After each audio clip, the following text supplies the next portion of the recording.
마가복음 12장 35절부터 44절입니다. 자, 다 찾으셨죠? 예, 함께 읽겠습니다. 예수께서 성전에서 가르치실세 대답하여 가라사대 어찌하여 서기관들이 그리스도를 다윗의 자손이라 하느뇨? 다윗이 성령에 감동하여 친히 말하되 주께서 내 주께 이르시되 내가 네 원수를 내 발 아래 둘 때까지 내 우편에 앉았으라 하셨도다 하였느니라. 다윗이 그리스도를 주라 하였은즉 어찌 그의 자손이 되겠느냐 하시더라. 백성이 즐겁게 듣더라. 예수께서 가르치실 때 가라사대 긴 옷을 입고 다니는 것과 시장에서 문안받는 것과 회당의 상좌와 장치의 상석을 원하는 서기관들을 삼가라. 저희는 과부의 가산을 삼키며 외식으로 길게 기도하는 자니 그 받는 판결이 더욱 중하리라 하시니라. 예수께서 연보궤를 대하여 앉으사 무리의 연보궤에 돈 넣는 것을 보실세 여러 부자는 많이 넣는데 한 가난한 과부는 와서 두 렙돈 곧 한 고드란트를 넣는지라. 예수께서 제자들을 불러다가 이르시되 내가 진실로 너희에게 이르노니 이 가난한 과부는 연보궤에 넣는 모든 사람보다 많이 넣었도다. 저희는 다 그 풍족한 중에서 넣었거니와 이 과부는 그 구차한 중에서 자기 모든 소유 곧 생활비 전부를 넣었느니라 하셨더라. 아멘. 효행복 교재를 펴시죠. 좀 더 깊게 보고 좀 더 두텁게 살기라는 제목으로 말씀을 전했었고요. 오늘 이 말씀을 함께 나누고 또 우리 구역에서 이 말씀을 함께 묵상하고 또 은혜를 나눌 겁니다. 좀 더 깊게 보고 좀 더 두텁게 살기입니다. 먼저 첫 번째 단락 우리 같이 읽어볼까요? 시작. 예수님은 종교 지도자들을 압박하는 답변들을 하신 후 가르침을 멈추지 않으셨습니다. 이제는 예수님께서 그들에게 물으실 차례입니다.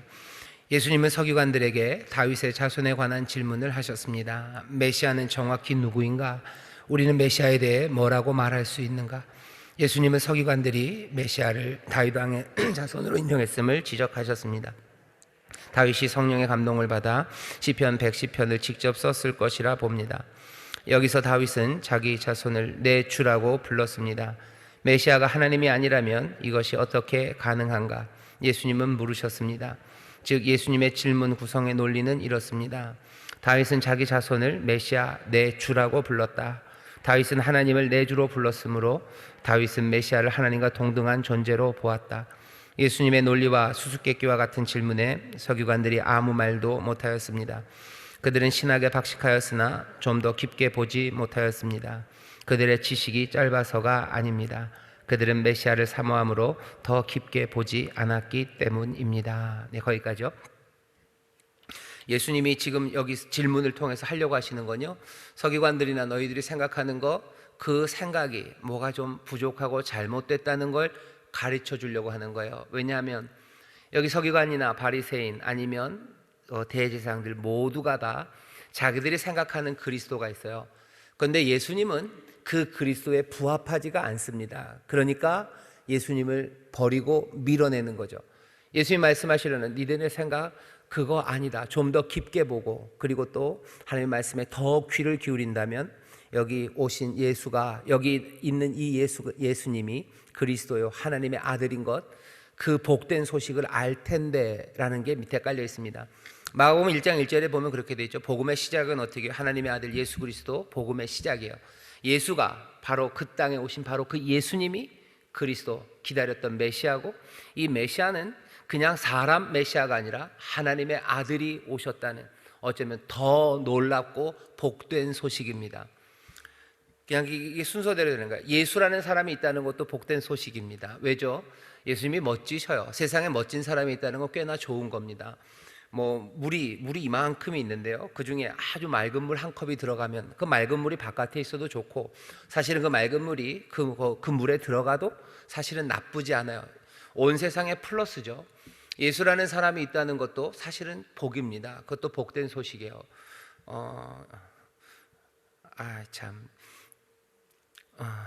입이 가니가니한데요. 누가 그러더라고요. 우리는 자랑할 만해야 돼요. 왜냐하면 우리나라는 문재인 보유국이기 때문에 자랑한다고 그런 이야기가 있습니다. 그들의 생각은 뭐예요? 그렇게 멋진 사람이 있다는 건 우리의 복이라는 거죠. 예수라는 그 청년이 그냥 인간 예수가 세상에 있다는 것도 사실은 복입니다. 우리 가운데 멋진 사람이 있다는 게 얼마나 즐겁습니까? 행복한 일이죠. 그러니 예수라는 것도 사실은 복음이에요. 하지만 그 예수가 그리스도라는 것도 이건 더 놀라운 복음이죠. 왜? 그리스도라는 것은 이전부터 기다려왔던 바로 그 그리스도예요. 구원하실 자예요. 그 민족을 구원할 거예요. 민족이 당했던 모든 수치와 그리고 그 부끄러움을 단박에 갚아줄 뿐이에요. 부끄러움을 갚아줄 뿐만 아니라 우리에게 평화를 줄 뿐이에요. 우리에게 평화를 줄 뿐만 아니라 우리를 풍요롭게 하시리에요. 예수가 왔다는 것도 나쁘지 않아요. 복된 소식입니다. 그런데 거기에 그 예수가 그리스도라는 사실은 가슴 떨리는 일이에요. 왜? 드디어 모든 부끄러움과 수치를 갚아주고 우리의 삶의 평화와 그리고 풍요를 가져다 주실 분이 왔으니 얼마나 복됩니까? 하지만 예수가 그리스도시고요. 바로 이 그리스도는 누구예요? 하나님의 아들이라는 사실은 이건 더 숨막히는 일입니다. 우리를 구원하시는데 그냥 누군가 영웅을 보낸 게 아니에요. 영웅처럼 와서 전쟁에서 이기고 전쟁만 잘할 뿐만 아니라 정말로 평화롭고 온유한 왕이고 정말로 평화롭고 온유로 다실 뿐만 아니라 세상의 경제, 농업 이런 거에 너무 해박하고 박식해서 우리의 모두를 부욕해 할 사람들. 중국을 보면 중국 역사에 보면 앞에 그 역사 전 시대에요. 유명한 왕들이 있어요. 그 왕들이 하는 거 보면 신농씨 이런 사람들 하는 거 농업을 그렇죠? 농사를 잘 짓게 해줘요. 그래서 사람들을 풍요롭게 하고 뭔가 과학과 그리고 여러 가지 이치를 깨달아서 삶에 필요한 것들을 마련해줘요. 그렇게 위대한 왕들, 전설의 왕들 이야기를 합니다. 그런 것처럼 예수가 그리스도시라는 것, 그것도 가슴 떨리게 좋은 거예요. 가장 이상적인 왕, 구원자가 오셨어요. 그런데 바로 그 이상적인 왕이 그냥 인간 영웅이나 인간의 똑똑함과 온유한 이가 아니라 이렇게 오신 이가 하나님의 아들이라는 건 이건 또 다른 이야기입니다. 하나님이 그 아들을 보내셔서 구원하셔요. 이건 영원한 것에 대해서 꿈꿀 수 있어요. 그리스도가 이루는 세상은 단번에 회복만이 아니에요. 이 세상은 이 은혜와 이 회복은 영원해요. 그리고 어쩌면 이전까지 있었던 우리의 모든 수치와 아픔, 그것들도 다 다른 의미를 가지게 됩니다. 그러니 예수가 그리스도시요 하나님의 아들이라는 건 이건 세상에 줄 수 없는 복된 소식입니다. 그러니 마가복음 처음 1장이 그렇게 돼요. 이게 시작이에요. 알케예요. 이게 시작이다. 여기서 시작돼요. 뭐가? 하나님의 아들 예수 그리스도 복음의 시작. 여기가 시작이라고 얘기합니다. 우리에게 그렇게 마가복음 복음서가 시작돼요. 이제 예수님께서 하시는 이 다윗 얘기를 괜히 하시는 게 아니에요. 그리스도 자신이 그리스도이심을 밝히십니다. 그리스도는 어떻게 해요? 그리스도는 그리스도인데 그냥 그리스도 아니에요. 예루살렘 사람들은 그 그리스도가 다윗의 자손일 거라고 생각했어요. 그게 말하는 바는 뭔가 조금 신비한 바도 있지만 결국은 다윗의 자손, 결국은 인간 그리스도예요. 인간 메시아예요. 성령의 기름 부으심, 기름 부음을 받은 자일 겁니다. 그러니 뭔가 인간적으로다가 구원할 만한 능력이 있고 인간적으로다가 뭔가 우리를 풍요하게 할 뭐가 있는 사람들을 기다렸어요. 하지만 지금 예수님이 말씀하시는 건 그런 거 아니다. 다윗의 자손, 다윗의 자손 가운데 나오는 인간, 그 인간 아니지. 그리스도는 왜 그 그리스도를 시편에서 다윗이 뭐라고 불렀어요? 메시아를 주라고 불렀다면 주라고 불렀어요. 그러니 당연히 다윗보다 더 높으신 분이에요. 다윗보다 먼저 있는 분이에요.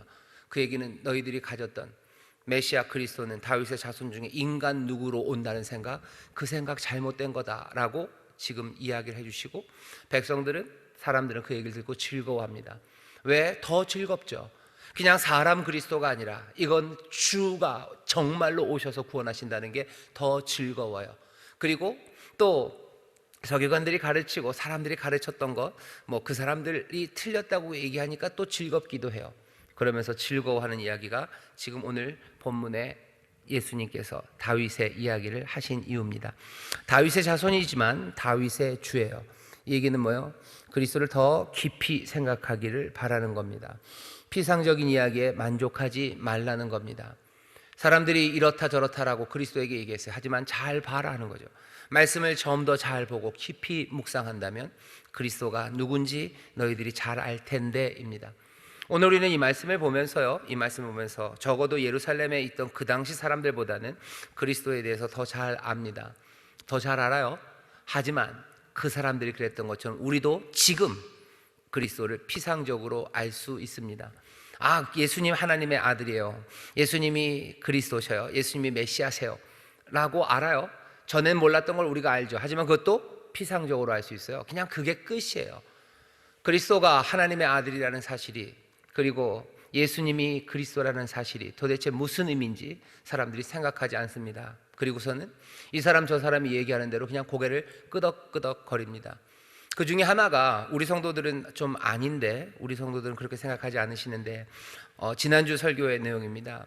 천하 만민, 천하 사람들, 인간들에게 구원받을 만한 다른 이름을 주신 일이 없어요. 왜? 그리스도는 바로 예수가 그리스도예요. 사람들은 지금도 뭐라고 얘기하냐면요, 그렇게 말하는 사람들 많아요. 그리스도가 많다고, 메시아가 많다고 얘기하죠. 누구든지 하나님이 사랑이시기 때문에 뭐 시대마다 그리스도를 보내고 또 여러 종교를 보내고, 아니면 그냥 예수만 믿는 게 아니라 뭐 다른 데도 다른 방식으로 믿어도 된다고 얘기하고요. 그리고 거기에 고개를 끄덕이는 뭐 소위 그리스도인들도 꽤나 많습니다. 꽤나 많아요. 꽤나 많아요. 우리나라에도 많아요. 우리나라에도 많고, 뭐 미국에도 많고, 뭐 어디도 참 많습니다. 그리스도를 누가 더 깊이 생각하는지. 근데 재밌는 건 그렇게 말하는 사람들이 자기들이 그리스도를 더 깊이 생각한대요. 하나님의 말씀을 더 묵상하면 그렇게 된대요. 그러면서 자기들이 더 깊이 생각했고 자기들이 훨씬 더 성숙한, 뭐라 그래야 되나요? 성숙한 신앙인이라고 말합니다. 그런 얘기 많이 들어보셨을 거예요. 예수님만이 구원이다라고 말하는 사람들은 굉장히 얄팍한 사람이고, 구원이 여기저기 있다고 하는 사람들이 훨씬 더 성숙하고 여유 있고 뭐 마음이 넓고 그리스도를 더 깊이 생각한다고 생각합니다. 하지만 그렇지는 않습니다. 그러면 우리는 어떻게 해야 됩니까? 예수님만이 구원이라는 게 도대체 무슨 의미인지 좀 더 깊이 생각해 보셔야 돼요. 예수님만이 구원이셔요. 예수님만이 구원이시고 그 예수님은 하나님의 아들이셔요 라고 우리가 고백하는 그 고백이, 그리고 우리가 믿는 바가 도대체 무슨 의미인지 우리가 깊이 생각해야 되는 거죠. 그래야 예수님께서 여기 서기관들과 그리고 예루살렘 백성들을 가르치셨던 것처럼 우리의 신앙도 얄팍하고 그냥 피상적인 이야기에 만족하는 그런 신앙이 되지 않습니다. 다시 한번 우리 사랑하는 구역장님들에게 부탁드립니다. 예수님 그리스도에 관한 우리의 믿음과 신앙이 점점 더 깊어지기를 주의 이름으로 축원합니다. 여러분들 에베소서 말씀을 하나 그 옆에다 써놔 주세요. 한번 찾아보시죠. 에베소서 3장입니다. 에베소 3장에 보면 에베소서가 이제 바울이 기도해요. 바울이 기도하는데 뭐라고 기도하는지 보셔요. 거기 보면 분명히 믿음이 있는 사람들입니다. 믿음 있는 사람들을 향해서 바울이 기도하는 기도가 3장 14절서부터 있습니다. 에베소 3장 14절서부터 우리 다 같이 한 목소리로 봉독해 보겠습니다. 이러므로 내가 하늘과 땅에 있는 각 족속에게 이름을 주신 아버지 앞에 무릎을 꿇고 비노니 이 영광의 풍성을 따라 그의 성령으로 말미암아 너희 속사람을 능력으로 강건하게 하옵시며 믿음으로 말미암아 그리스도께서 너희 마음에 계시게 하옵시고 너희가 사랑 가운데 뿌리가 박히고 터가 굳어져서 능히 모든 성도와 함께 지식에 넘치는 그리스도의 사랑을 알아 그 넓이와 길이와 높이와 깊이가 어떠함을 깨달아 하나님의 모든 충만하신 것으로 너희에게 충만하게 하시기를 구하노라. 우리 가운데서 역사하시는 능력대로 우리의 온갖 구하는 것이나 생각하는 것에 더 넘치도록 능히 하시리에게 교회 안에서와 그리스도 예수 안에서 영광이 대대로 영원 무궁하기를 원하노라. 아멘. 거기 보면 20절에 그렇죠. 우리의 구하는 것 그리고 생각하는 것 거기에 더 넘치도록 능히 하시리. 우리의 구하는 것에 넘치게 하실 거예요. 그리고 우리의 생각하는 것에 더 넘치게 하실 거예요.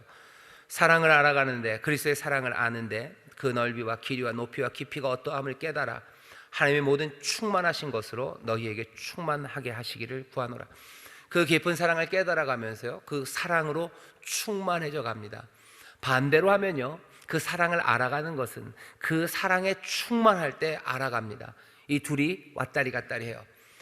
그리스도가 누구신지를 잘 아는 사람은요, 그리스도 안에 더 충만하게 있고요, 반대로 그리스도 안에서 더 충만한 사람들이 그리스도를 알아갑니다. 이건 뭐 다른 것들도 마찬가지예요. 그러니까 야구도 마찬가지. 야구를 정말로 야구 안에 충만하게 거하는 사람이요, 야구를 잘 압니다. 그리고 또 야구를 잘 알아야 야구 안에 충만하게 거합니다. 뭐 미술도 그래요, 음악도 그래요, 심지어는 뭐요, 음식도 그래요. 음식을 충만하게 드시는 분들이요, 음식에 대해서 잘 알아요. 음식을 잘 아시는 분요, 음식 안에 충만하게 거합니다. 다윗의 자손이지만 다윗의 주라고 하시며 피상적인 이야기에 만족하지 말라고, 성경을 더 깊이 묵상하라고, 우리에게 주신 더 큰 은혜를, 예수가 아니고, 예수만이 아니고 그리스도시고 그리스도만이 아니시고 하나님의 아들이심을 너희가 점점 알아가는 것처럼, 예수님 오직 구원의 이름으로 주신 바로 그분, 그 하나님의 아들을 점점 더 분명하게 깊이 알아가라고. 다시 말씀드릴게요. 깊이 알아가면 깊이 사랑합니다. 그렇게 깊이 사랑하는 사람들은 삶이 변합니다. 사람이 변해요. 사랑을 알아가면 변합니다. 전에는 음식을 사랑하지 않았어요. 하지만 그 음식을 사랑하기 시작하면 사람이 변합니다. 왜? 그것만 먹습니다. 그리고 그것을 찾아갑니다. 전에는 몰랐던 것들이요, 음악도 그렇고 미술도 그래요. 무슨 미술? 전에는 이게 뭐 저게 뭐 그랬는데요, 조금씩 알아가요. 그러면 그거 보고 싶어져요. 거기에 대해서 더 깊이 생각하기 시작하고요, 그리고 삶은 변하기 시작해요. 전에는 무슨 미술관을 뭐하러 가냐 뭐 이러는데 이젠 가고 싶어요. 뭐 누구 그림이라 그러면 보고 싶어요. 음악도 마찬가지죠. 음악도 그렇습니다. 모르겠어요, 무슨 랩이나 힙합도 그럴지 모르겠는데, 여러분이나 저는 뭐 그런 거 들어도 모르죠, 그죠? 뭔 말이냐, 저게 말이냐 뭐냐 그러는데, 그걸 어떻게 돼요? 알아가기 시작하면요, 거기에 푹 빠집니다. 그리고 어떻게 해요? 사는 게 달라져요. 그런 거 찾아 듣고 갑자기 뭐 모자도 챙 이런 거 쓰기 시작하고 바지도 이렇게 내려입기 시작하고 뭐 이제 그럽니다. 예수님을 깊이 알아가셔요. 그러면 깊이 사랑하면 그럼 사람이 변합니다. 사람이 변하는 사람들이 있어요. 그리고 어떤 때는 굉장히 급작스럽게 변합니다. 아이들이 그래요. 아빠 변했어 라고 얘기해요. 엄마 변했네 라고 얘기해요. 뭐 그 얘기가 꼭 뭐 놀리는 이야기는 아니에요. 사랑하는 마음으로 가볍게 얘기해도 그런 이야기들이 분명히 들립니다. 저도 그렇게 이야기를 듣기를 바라고, 또 우리 구역장님도 그렇게 되기를 바라요. 자녀들이, 아니면 내 주변에 있는 사람들이 아이고 자기 변했어 라고 말하는 거죠. 당신 변했어, 엄마 변했어요, 아빠 변했네 라고 말하는 것, 그 말들이 우리 가운데 얼마나 큰 용기가 되는지 모릅니다. 그리스도를 깊이 생각하셔야 돼요. 이건 누구에게 자랑하기 위한 게 아닙니다. 내 삶이 변하기 위한 거예요. 그 다음 절 이야기가 그런 얘기입니다. 서기관들이 폼은 뒤에다 잡아요. 왜 그렇습니까? 하나님의 말씀을 깊이 묵상하고 거기에 대해서 연구하지만 그것이 깊은 데로, 그 사랑으로 나가지 못하기 때문에 하나님이 하시는 일과 정반대의 일을 하는 겁니다. 그러지 말라는 거죠. 그러지 말라는 이야기가 그 뒷절에 있습니다. 우리 같이 읽었죠? 38절부터 보면 예수께서 가르치실 때 가라사대 긴 옷을 입고 다니는 것, 시장에 문안 받는 것, 회당의 상자와 장치의 산석을 원하는 서기관, 그 사람들을 삼가라. 저희는 과부의 자산을 삼키며 외식으로 길게 기도하는 자니 그 받는 판결이 더욱 중하리라 하시니라. 하나님의 말씀을 제대로 모르는 거예요. 제대로 모르니 제대로 살지 못해요. 하나님의 말씀을 깊이 묵상하고 그 안에서 더 깊이 사랑하면 삶이 변한다입니다. 자, 과시와 교만입니다. 과시예요. 얄팍한 삶입니다. 하나님의 말씀을 잘 아는 서기관들이에요. 하지만 정말로 중요한 것들을 모르는 삶이 이들의 삶입니다. 두 번째 단락입니다. 148페이지 아래서 여섯째 줄서부터 우리 함께 읽겠습니다. 시작. 예수님은 이어서 군중들에게 서기관들의 교만을 경계하라고 경고하셨습니다. 긴 옷자락을 끌고 다니며 상석에 앉아서 자신들의 유익만을 위해 외식하는 모습을 예수님은 지적하십니다. 겉모습만 보지 말고 그들의 내면을 깊게 보라고 경고하신 것입니다. 위선자들은 훌륭하고 고결한 척하지만 과부의 가산을 삼킵니다. 얄팍한 삶입니다. 하나님의 말씀을 깊게 본다면 절대로 그렇게 얄팍하게 살 수 없을 것입니다. 성경 전문가인 그들은 하나님이 힘없는 사람들을 돌보시며 그들도 약한 사람들을 돌보기를 바라신다는 점을 누구보다도 분명히 알았을 것입니다. 그들은 법률 소송을 심리하고 판결하는 일에 몸담고 있는 사람들로서 소송 당사자들의 사회적 지위와 상관없이 공평하게 법률을 적용해야 했습니다. 하지만 당시 그들에게는 하나님이 기대하는 모습들이 발견되지 않았습니다. 예수님은 그들이 사람들을 기만하고 학대하는 죄를 범했다고 공개적으로 선포하셨습니다. 예수님은 또한 그들의 학식이 높기 때문에 진리대로 살고 진리를 가르치고 적용할 책임이 더 크며 그렇기 때문에 다른 사람들보다 더 엄하게 단죄받을 것이라고 경고하신 것입니다. 서기관들에 대해서 얘기하시죠. 그 사람들이 더 받는 판결이 중할 거다라고 얘기해요. 왜? 하나님의 말씀 앞에 선 사람이고 그 말씀을 책임진 사람들이었기 때문입니다. 그런데도 그 말씀대로 살지 않는 거예요. 왜 그런 겁니까? 얄팍하게 한 거죠. 그리스도에 대해서 깊이 생각하지 않는 거죠. 그리고 더 깊이 알아간다면 그 삶이 그 사랑 안에서 변화갈 텐데 그렇게 되지 못한 겁니다. 우리의 구하는 것, 생각하는 것에 더 넘치게 하시고 또 그리스도를 묵상하고 그 아들을 주신 은혜, 그 은혜를 알아가면 알아갈수록 우리의 삶도 그 은혜와 사랑 가운데 더 깊어져 가야 되는데 그러지 못한 사람들이 있다는 경고입니다. 여기 있는 서기관들에 대한 경고고 그 말씀을 읽는 우리에게도 이 말은 훨씬 더 뜨겁고 그리고 분명한 경고가 됩니다. 다른 사람들은 예수님 만난 적이 별로 없어요. 하나님의 말씀 앞에 선 적이 없습니다. 하지만 우리 예수 믿는 사람들, 게다가 목사, 무슨 전도사, 목사, 전도사, 구역장, 집사, 권사, 성경 통독, 아침마다 성경 읽고 그 말씀 앞에 선 사람들이 하나님의 그 충만하신 가운데 그 은혜, 그것 따라 살지 못하는 삶이 변하지 않는다면 그건 더 많은 책임, 그 판단을 받게 될 겁니다. 그러니 더 떨리는 마음으로 우리가 읽는 말씀들을 더 깊게 보고 우리의 삶이 얄팍해지지 않기를, 정말로 그 사랑의 깊이를 점점 더 알아가기를, 그냥 머물러 있을 수는 없습니다. 점점 더 깊이 알아가야 돼요. 우리가 신앙생활하는 게 얼음판 위에서 스케이트 타는 건 아니에요. 그 은혜의 강물, 그 은혜의 바다 안으로 더 깊이 들어오기를 바라시는 거죠. 그런데도 그냥 얼음 위에서 미끄럼치는 사람처럼 그냥 거기서 미끌미끌 다니는 사람들이 있어요. 바울이 그러니까 기도하는 겁니다. 그러지 않기를, 정말로 하나님 앞에 간구하는 그 은혜에 있는 사람을 위해서 내가 전심으로 간구하며 기도하고 또 기도하는 것은 정말로 그 깊이, 길이, 넓이 그것 알아서요, 그 사랑 안에 정말 충만해져 가기를, 그래서 삶이 점점 더 두터워지고요, 주님 더 깊이 알아가기를, 그걸 바라는 겁니다. 그렇게 변화되는 삶, 우리 올해 표어죠. 예수님처럼 아들의 형상, 그것 닮아가게 하는 것이 하나님의 뜻인데, 그 뜻은 그냥 하나님의 욕심은 아니에요. 어쩌다 뜻은 아니에요. 그것이 우리와 그리고 세상을 복되게 하는 것이기 때문입니다. 상상만 해도 흥분돼요. 저도 그렇고 여러분도 그렇고 우리가 여기 모여있는 우리가 삶이 변하기 시작하는 거 상상만 해도 이거 흥분되죠.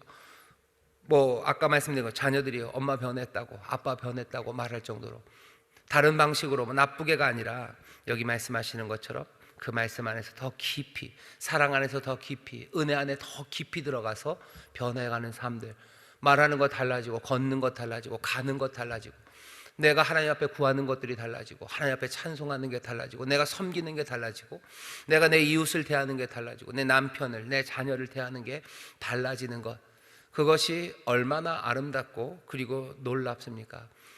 이것이 우리에게 소망이 분명히 됩니다. 그리고 내 자녀에게 소망이 돼요. 우리의 여기 달라진 삶이 어디 저기 지구 반대편 리우데자네이루 거기에서 소망이 될지 안 될지는 그건 잘 모르겠습니다만은 적어도 이 땅에 여기 하나님의 나라가 임하고 그리고 여기에 하나님의 뜻이 이루어지는 것, 그건 우리가 분명히 볼 수 있습니다.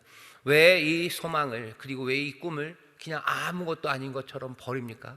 도우시는 분, 성령님 물 붓듯이 우리에게 부으셔서 남종과 여종에게, 어린아이들, 나이 많은 사람들, 별 의미 없다고 생각하는 사람들에게라도 부으셔서 꿈꾸게 하시고 예언하게 하시고 주의 이름을 부르며 살아가게 하시는데 왜 이 복된 소식을 아무것도 아니냐 그냥 버립니까? 사람들한테 물어보면 그래요. 그건 헛된 말 아닙니까? 증거가 없다는 거죠. 아니요. 왜 증거가 없습니까? 빈 무덤이 증거예요. 우리 안에 역사하시는 주의 능력이 증거예요. 그리고 변화된 우리의 삶이 세상의 증거로, 너희가 증인이다 얘기하셔요. 우리가 증거할 겁니다. 우리 구역장님들, 우리 권사님들, 집사님들, 목사님들, 전도사님들, 담임 목사, 우리 모두가 다 정말 더 깊어지고 더 충만하게 사랑하는 예수님 닮아가는 그 변화가 우리 가운데 있을 줄 믿습니다. 옆에 있는 분들에게 우리 먼저 믿음으로 선포합시다. 멋지게 변하셨습니다. 멋지게 변하셨습니다. 멋지게 변하셨습니다. 멋지게 변하셨습니다. 변하는 건 그리스도 닮아가는 겁니다. 그리스도 닮아가는 거예요. 무슨 보톡스 넣어서 앞니말을 톡 내놓는 게 변화가 아니고요. 정말로 예수님 닮아가는 그 변화예요. 좋은 옷 입을 수 있어요. 뭐 주름 좀 펴도 돼요. 저도 좀 펴고 싶어요. 뭐도 좀 빼고도 싶고. 그리고 깜짝, 제가 거울을 잘 안 봅니다. 원래 남자는 거울 안 봅니다. 근데 뭐 하다가 좀 보게 됐는데요. 오, 이런, 여기 뭐가 많아요. 여기 뭐가 많아요. 뭐 검은 게 많아요. 그래서 이래서 빼러들 가시는구나 생각이 들어요. 이래서 빼러들 가시는구나. 그래서 언제 한번 뺄까 뭐 생각도 하는데 정말로 아름다워지기를 바랍니다. 정말로 아름다워지는 건 예수님 닮을 때 정말로 아름다워져요. 그 안에서 서로 즐거워하고 그것으로 칭찬하고 그것으로 함께 감사하는 사람들, 그런 사람들이 우리들이고요. 그리고 그것이 얼마나 복된가를 증거하도록 우리를 부르셨습니다.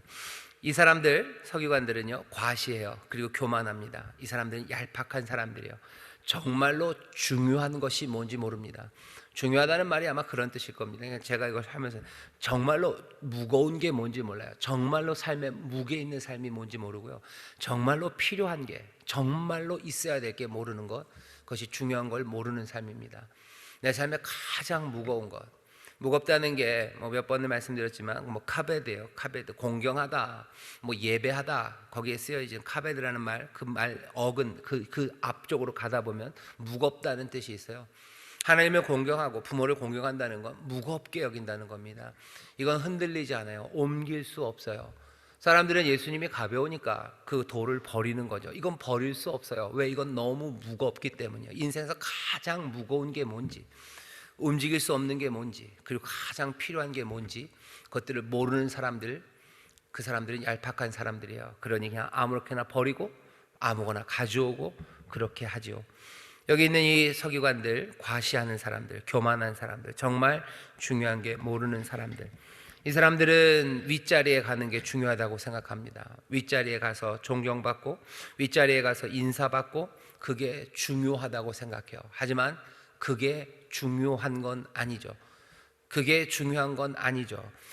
과부의 가산을 삼켜야 되는 게 아니라 과부의 삶에 대해서 존중해주고 무겁게 여기고 그리고 존경하고 그리고 사랑하는 것, 그것이 필요했는데 이 사람들은 그렇게 안 합니다. 과부의 가사는 가볍게, 그것들을 그냥 가볍게 삼키고 자기가 존경받고 윗자리 가는 것, 그것을 가장 중요하다고 생각했던 그런 사람들입니다. 당연히 그건 안 됩니다. 예수님이 얘기하시죠. 거기에도 한번 그 과시와 교만이라고 써놓고 얘기해 주셔요. 우리도 굉장히 높은 자리에 올라가는 거 좋아합니다. 인정받는 거 좋아해요.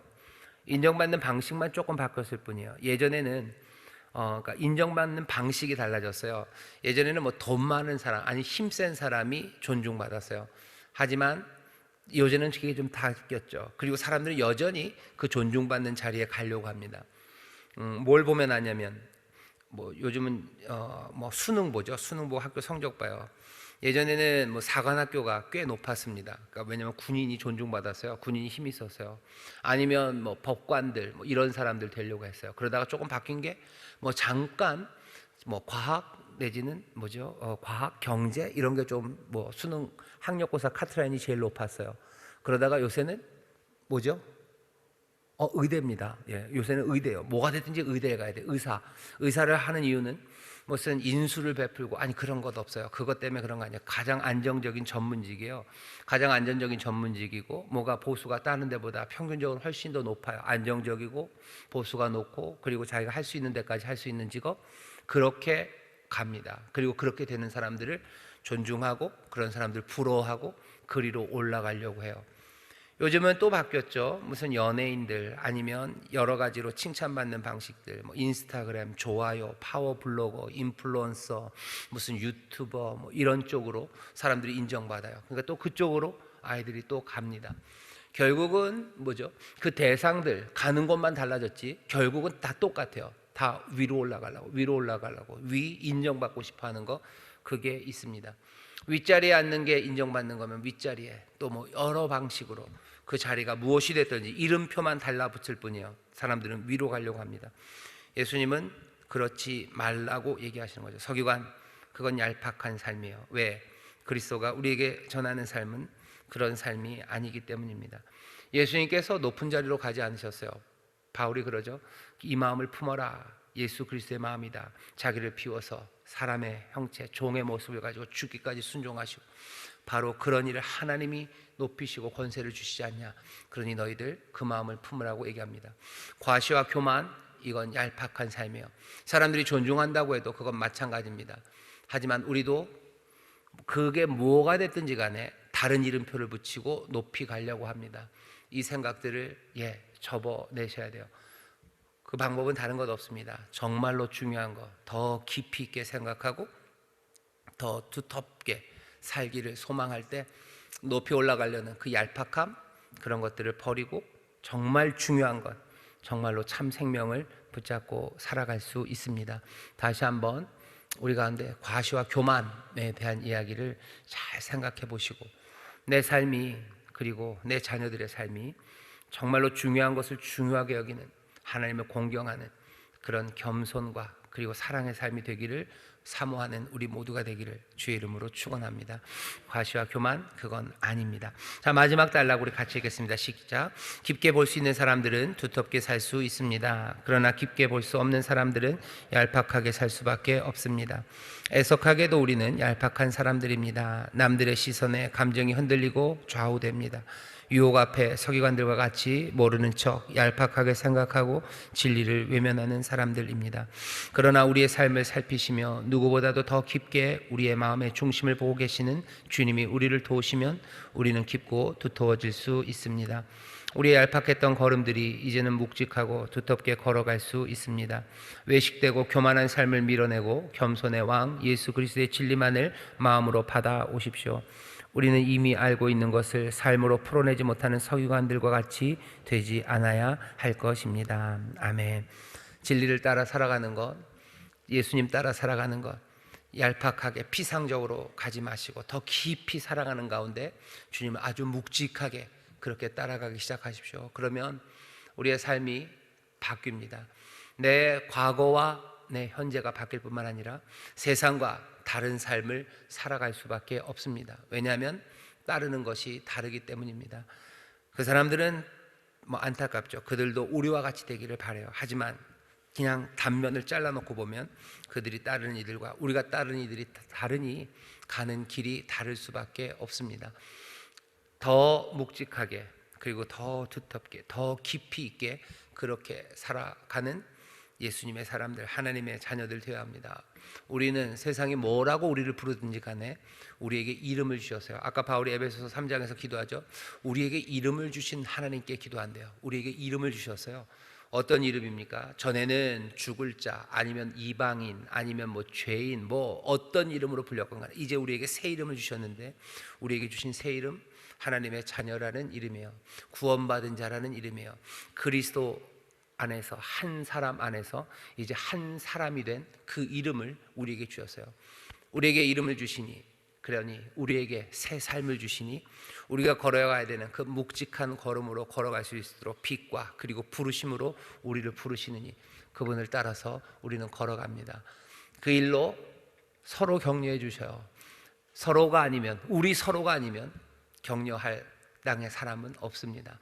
서로 격려해 주시고 그 일로 함께 즐거워해 주시고 그런 변화를 서로 기대해 주셔서요, 정말 우리 인천 순복음교회 구역장들 또 구역장님들을 통해서 우리 구역원들이 깊이 생각하는 정말로 멋진 변화들, 빛이구나, 여기 빛이 있구나, 여기 소망이 있구나, 여기 하나님의 나라가 그리고 새로운 영생이 여기 있구나라고 사람들이 고개를 끄덕이며 나올 수 있도록 그런 변화된 삶의 모습들이 우리 가운데 보여지기를, 또 그렇게 성령님이 우리를 인도하시기를 주의 이름으로 축원하고 그렇게 될 줄 믿습니다. 좌에 계신 분들에게 뭐라고 얘기를 해야 될까요? 그냥 눈을 보시고 그냥 눈으로 얘기를 해주셔요. 예, 보십시오. 옆에 있는 사람 눈으로 보시고 눈으로 얘기해 주시고, 말로도 얘기해 주셔요. 주 안에 사랑합니다. 힘내셔요. 주 안에 사랑합니다. 힘내셔요. 멋있게 변하십니다. 멋있게 변하십니다. 멋있게 변하십니다. 세상의 얄팍함으로 말고 주님 닮아가는 그 깊은 변화가 우리 가운데 있기를, 점점 더 예수님 닮은 것처럼 웃고 예수님 닮은 것처럼 그렇게 걸어가고, 또 그렇게 예수님처럼 뛰고 예수님처럼 기뻐하고 예수님처럼 춤추는 여러분 되시기를 주의 이름으로 축원합니다. 많이 넣는 사람 얘기가 하나 더 있는데, 그 과부의 얘기입니다. 여러 부자를 예수님이 보셔요. 하지만 한 가난한 과부를 보십니다. 그리고 예수님이 판단하십니다. 주님이 공정하게 판단하셔요. 그렇죠? 여러분 아시는 그 얘기입니다. 부자는 많이 넣었어요. 하지만 한 과부는 두 랩돈, 한 고드란트를 넣습니다. 예수님이 어떻게 얘기하셔요? 내가 진실로 너에게 이른다. 가난한 과부가 연복에 넣은 다른 모든 사람보다 더 많이 넣었다. 왜죠? 이 가난한 과부는 자기 모든 소유고 생활비 전부를 넣었기 때문이라고. 주님이 공정하게 판단하십니다. 연복회를 대하여 앉으셨어요. 아이고 얄궂으셔요. 왜 헌금하는데 그 앞에 그렇게 앉아 계시는지. 연복회를 대하여 앉으셨어요. 성전에 여러 개 갈 수 있는데요, 연복회 앞에 앉으셨습니다. 그리고서는 그것을 깊게 보셔요. 얄팍하게 얼마 내는지가 아니에요. 그 삶을 깊이 보시며 제일 이거 보면서 난감한 게 그거예요. 왜 연복회 앞에 앉으셨을까? 연복회 앞에 앉으십니다. 그리고 깊게 보십니다. 그러면서 누가 어떻게 하시는지에 대해서 공정하게 판단하십니다. 우리가 남들 볼 때 이 정도면 됐다, 아니 그건 중요하지 않아요. 남들 앞에서 내가 신앙생활하는 거, 그거 중요하지 않아요. 왜? 주께서 그 앞에 앉아 계십니다. 내가 하나님을 섬기는 거, 그것도 사람들 앞에 얼마든지 칭찬받을 만하게, 높은 상석에 앉을 만하게 그렇게 할 수 있어요. 하지만 주님은 공정하게 판단하시고 깊게 보시며 거기에 계십니다. 다시 한번 정말로 우리의 삶이 주 앞에서 깊어지고 또 주 앞에서 칭찬받을 만한 그런 삶이 되기를, 말씀대로 살아가는 우리가 되기를 주의 이름으로 축원합니다. 자, 우리 한 걸음 내딛기 같이 해볼까요? 시작. 윗자리에 있는 것을 즐기는 사람들이 나의 이야기입니까? 나는 최선을 다해 윗자리에 앉는 사람이 되려고 노력합니까? 나는 어떤 상황에서도 윗자리를 원하는 사람입니까? 윗자리에 앉는다는 게요, 뭔가 훌륭한 일 아니면 정말로 좋은 일 열심히 하는 거, 그거 나쁜 일 아닙니다. 성실하게 해서 하나님이 윗자리에 얼마든지 올려놓으실 수 있어요. 그리고 또 올려놓기를 바랍니다. 하지만 나는 윗자리에 앉고 싶어 하는 사람은 아니어야 돼요. 난 늘 최고가 되고 싶고 그래서 사람들에게 인정받고 싶습니다. 아니요, 그건 아닙니다. 내가 최선을 다하고 하나님이 나를 사용해 주시기를 바라는 거죠. 그렇게 돼서 세상의 누구보다도 뭔가 훌륭한 인격과 그리고 많은 부와 권세를 가졌다 해도 나는 늘 윗자리에 앉으려는 사람은 아니에요. 그렇게 앉으려는 사람이 되려고 노력하는 건 아닙니다. 그렇게 되게 하실 거예요. 아니, 거기 세상의 기준으로 봤을 때 그렇게 될 만하게 충분하게 넘치도록 노력하고 성실하게 살아가는 것, 그건 하나님이 우리에게 맡기신 일이고요, 우리가 마땅히 해야 할 우리의 삶의 책임입니다. 그냥 불성실하게 어차피 윗자리 갈 것 아니니까 불성실하게 살라고 그러시는 거 아니에요. 최선을 다해서 마음을 다하고 힘을 다하고 성품을 다해서 우리는 그 일을 할 겁니다.